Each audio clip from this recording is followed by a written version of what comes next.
ಇನ್ನು ವಿಪಕ್ಷಗಳ ಪಾದಯಾತ್ರೆಗೆ Congress counter plan ಮಾಡ್ತಾ ಇದೆ. ಪಾದಯಾತ್ರೆಗೂ ಮುನ್ನವೇ ಕೌಂಟರ್ ಪ್ಲಾನ್ ರೆಡಿ ಆಗಿದೆ. ಸರ್ಕಾರದ ವಿರುದ್ಧ ವಿಪಕ್ಷಗಳು ಪಾದಯಾತ್ರೆಗೆ ಏನ್ ಪ್ಲಾನ್ ಮಾಡಿದ್ರು ಅದಕ್ಕೆ ಕೌಂಟರ್ ಪ್ಲಾನ್ ಆಗಿ ಕಾಂಗ್ರೆಸ್ ಕೂಡ ಸಿದ್ಧತೆ ಮಾಡಿಕೊಂಡಿದೆ. ನಾಳೆಯಿಂದ ಕಾಂಗ್ರೆಸ್ ಜನಾಂದೋಲನ ಕಾರ್ಯಕ್ರಮವನ್ನು ನಡೆಸಲಾಗುತ್ತೆ. ಸರ್ಕಾರದ ವತಿಯಿಂದ ಜನಾಂದೋಲನ ಕಾರ್ಯಕ್ರಮ ನಡೆಸಲಾಗುತ್ತೆ. ಬಿಡದಿಯಿಂದ ಮೈಸೂರಿನವರೆಗೂ ಜನಾಂದೋಲನ ಕಾರ್ಯಕ್ರಮ ನಡೆಯುತ್ತೆ. ನಾಳೆಯಿಂದ 9ನೇ ತಾರೀಕಿನವರೆಗೂ ಸಚಿವರು ಸಭೆಯನ್ನು ನಡೆಸಲಿದ್ದಾರೆ. ಬಿಡದಿಯಿಂದ ಮೈಸೂರುವರೆಗೂ ಸಭೆಯನ್ನು ನಡೆಸಲಾಗುತ್ತೆ.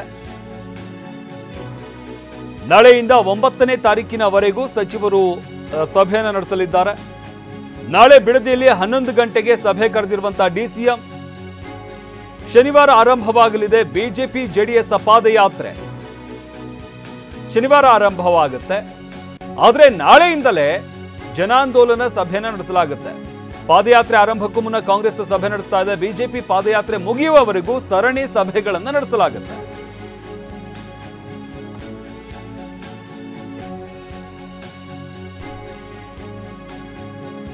ಒಂದೊಂದು ದಿನ ಒಂದೊಂದು ಊರಿನಲ್ಲಿ ಸಭೆ ನಡೆಸಲಾಗುತ್ತೆ. ನಾಳೆ ಮಧ್ಯಾಹ್ನ 12 ಗಂಟೆಗೆ ಬಿಡದಿಯಲ್ಲಿ ಕಾಂಗ್ರೆಸ್ ಸಭೆ ಇರುವಂತದ್ದು. ಸಭೆಯಲ್ಲಿ ಸಿಎಂ ಆದಿಯಾಗಿ ಸಚಿವರೆಲ್ಲರೂ ಕೂಡ ಭಾಗಿಯಾಗ್ತಾ ಇದ್ದಾರೆ. ಸರ್ಕಾರದಲ್ಲಿರುವ ಸಚಿವರು, ಉಸ್ತುವಾರಿ ಮಂತ್ರಿಗಳು, ಸ್ಥಳೀಯ ಶಾಸಕರು ಸೇರಿದಂತೆ ನಿಗಮದ ಅಧ್ಯಕ್ಷರು ಕೂಡ ಈ ಸಭೆಯಲ್ಲಿ ಭಾಗಿಯಾಗ್ತಾರೆ. ಸಭೆಯಲ್ಲಿ ಬಿಜೆಪಿಗೆ ಪ್ರಶ್ನೆ ಕೇಳಲಿದ್ದಾರೆ ಸಚಿವರು. ಕೇಂದ್ರ ಸರ್ಕಾರದಿಂದ ರಾಜ್ಯಕ್ಕೆ ಆದಂತ ಅನ್ಯಾಯ, ಬಿಜೆಪಿ ಕಾಲದ ಭ್ರಷ್ಟಾಚಾರ ಇದೆಲ್ಲವನ್ನೂ ಕೂಡ ಈ ಸಂದರ್ಭದಲ್ಲಿ ಪ್ರಸ್ತಾಪಿಸೋದಕ್ಕೆ ಸಿದ್ಧತೆಯನ್ನ ಮಾಡಿಕೊಂಡಿದ್ದಾರೆ. 8 ದಿನಗಳ ಕಾಲ 7 ದಿನಗಳ ಕಾಲ ಅವರು ಬಿಜೆಪಿ ಕರ್ನಾಟಕ ಘೋಷಣೆ ಮಾಡಿದೆ. ಇಲ್ಲಿ ಜನತಾ ದಳ ಅಲ್ಲ. ಅವ್ರು ಅನೌನ್ಸ್ಮೆಂಟ್ ಮಾಡಿದ್ದಾರೆ. ಬಿಜೆಪಿಯವರು ಘೋಷಣೆ ಮಾಡಿರೋದನ್ನ ನಮ್ಮ ಹತ್ರ ಪಟ್ಟಿ ಇದೆ. ಪ್ರತಿದಿನನೂ ಎನ್ಡಿಎ ಅಲ್ಲ.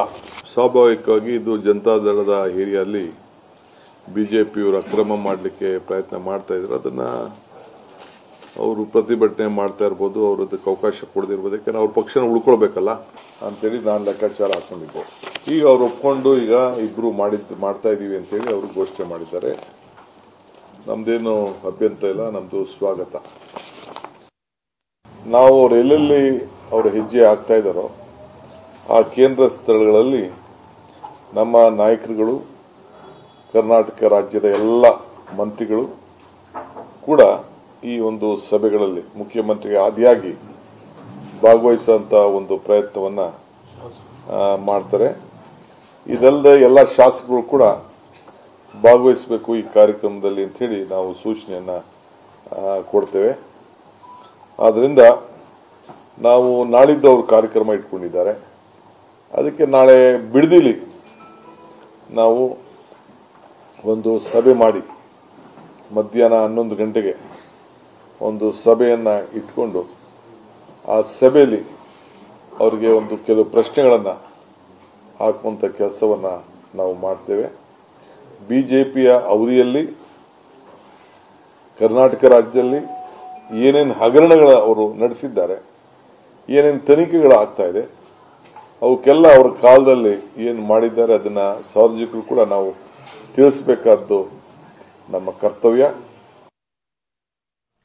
ಹಾಗಾದ್ರೆ ನಾಳೆಯಿಂದ ಆರಂಭವಾಗ್ತಾ ಇರುವಂತಹ ಸಭೆ ಯಾವತ್ತು ಎಲ್ಲೆಲ್ಲಿ ನಡೆಯುತ್ತೆ ಅಂತ ನೋಡೋದಾದ್ರೆ, ಸಭೆ ಮಾಡುತ್ತೆ ಅಂತ ಎಲ್ಲೆಲ್ಲಿ ನಡೆಯುತ್ತೆ ಅಂತ ನೋಡೋದಾದ್ರೆ, ಪಾದಯಾತ್ರೆಗೆ ಕಾಂಗ್ರೆಸ್ ಕೌಂಟರ್ ಕೊಡ್ತಾ ಇರುವಂತದ್ದು. ವಿಪಕ್ಷಗಳ ಪಾದಯಾತ್ರೆಗೆ ಕಾಂಗ್ರೆಸ್ ಕೌಂಟರ್ ಪ್ಲಾನ್ ಅನ್ನ ಮಾಡಿಕೊಂಡಿದೆ.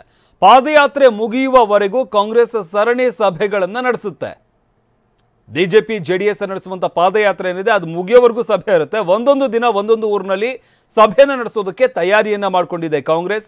ನಾಳೆ 2 ಕಡೆ ಬಿಡದಿ, ಅಂದ್ರೆ ನಾಳೆ ಅಂದ್ರೆ 2ನೇ ತಾರೀಕು ಬಿಡದಿಯಲ್ಲಿ, ಆಗಸ್ಟ್ 3ನೇ ತಾರೀಕು ರಾಮನಗರದಲ್ಲಿ ಸಭೆ ಆಗುತ್ತೆ, ಆಗಸ್ಟ್ 4ನೇ ತಾರೀಕು ಚನ್ನಪಟ್ಟಣ, ಆಗಸ್ಟ್ 5ರಂದು ಮದ್ದೂರಿನಲ್ಲಿ ಸಭೆಯನ್ನು ನಡೆಸಲಾಗುತ್ತೆ, ಆಗಸ್ಟ್ 6ರಂದು ಮಂಡ್ಯ, ಆಗಸ್ಟ್ 9ರಂದು ಮೈಸೂರಿನಲ್ಲಿ ಸಭೆಯನ್ನು ನಡೆಸಲಾಗುತ್ತೆ.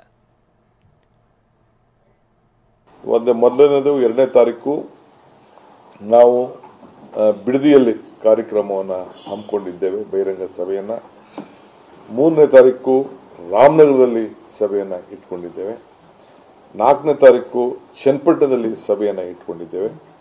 5ನೇ ತಾರೀಕು ಮದ್ದೂರಿನಲ್ಲಿ, 6ನೇ ತಾರೀಕು ಮಂಡ್ಯದಲ್ಲಿ, 7ನೇ ತಾರೀಕು 9ನೇ ತಾರೀಕು ಮೈಸೂರಿನಲ್ಲಿ ಈ ಒಂದು ಕಾರ್ಯಕ್ರಮವನ್ನು ನಾವು ರೂಪಿಸಿದ್ದೇವೆ. ಅವರು ಕಾರ್ಯಕ್ರಮ ಮಾಡ್ತಾ ಇರೋಂಥ ಒಂದಿನ ಮುಂಚಿತವಾಗಿ ಈ ಒಂದು ಸಭೆಯನ್ನ ಮಾಡಿ ಅವ್ರಿಗೆ ಪ್ರಶ್ನೆಗಳನ್ನ ನಾವು ಹಾಕ್ತಾ ಇದ್ದೇವೆ.